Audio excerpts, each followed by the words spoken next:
চাঁপাইনবাবগঞ্জ সীমান্তে পুশিন নিয়ে সবশেষ খবর জানাতে যুক্ত হচ্ছেন সহকর্মী একেএস রোকন। রোকন, বর্তমানে সীমান্ত পরিস্থিতি কেমন দেখছেন? এছাড়া পুশিন রুখতে বিজিবি কি ধরনের ব্যবস্থা নিয়েছে জানাবেন।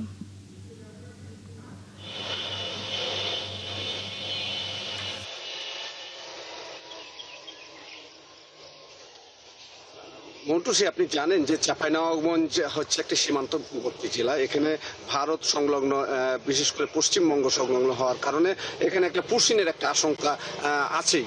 এবং বর্তমানে কিন্তু একটা উৎকণ্ঠা রয়েছে, তবে পুশিনের ঘটনা এখন পর্যন্ত ঘটে নাই।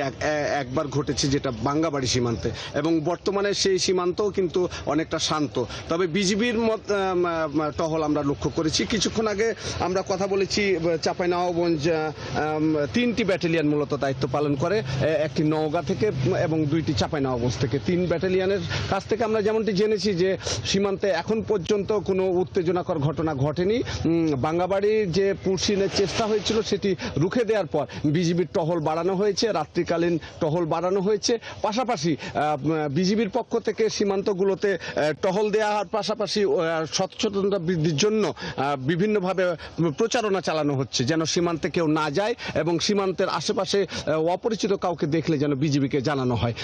পাশাপাশি আরেকটি বিষয় জানিয়ে রাখি যে আপনি জানেন যে সারা দেশব্যাপী আনসার এবং ভিডিপি সদস্যদের মোতায়েন করা হয়েছে এবং চাঁপাইনবাবগঞ্জেও এর আওতায় নেওয়া হয়েছে এবং আনসারগুলো কিন্তু দায়িত্ব পালন করছে। বর্তমানে সীমান্তে পরিস্থিতি সম্পূর্ণভাবে শান্ত রয়েছে।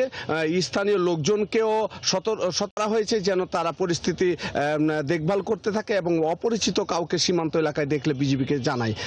আমি কিছুক্ষণ আগে কথা বলেছি 16 বিজিবি ব্যাটালিয়নের অধিনায়কের সাথে। তিনি আমাকে যেমনটি জানিয়েছেন যে বাঙ্গাবাড়ি সীমান্তে যে ঘটনাটি ঘটেছে সেটি রুখে দেওয়ার পর বিজিবি সর্বোচ্চ সতর্ক অবস্থায় রয়েছে। তাদের যে নওগাঁ এবং চাঁপাইনবাবগঞ্জের আংশিক যে সীমানা রয়েছে, এই সব প্রত্যেকটা সীমানায় কিন্তু তাদের অবস্থান শক্ত রয়েছে। এবং চাঁপাইনবাবগঞ্জের যে 133 কিলোমিটার সীমান্ত এলাকা রয়েছে এবং কাঁটাতারবিহীন যে 39 কিলোমিটার সীমানা রয়েছে, সবগুলোতে বিজিবির শক্ত অবস্থান আমরা লক্ষ্য করেছি। এই ছিল আমার কাছে সর্বশেষ মৌটুসি। ধন্যবাদ রোকন আপনাকে। দর্শক, চাঁপাইনবাবগঞ্জ সীমান্ত থেকে যুক্ত ছিলেন সহকর্মী একেএস রোকন।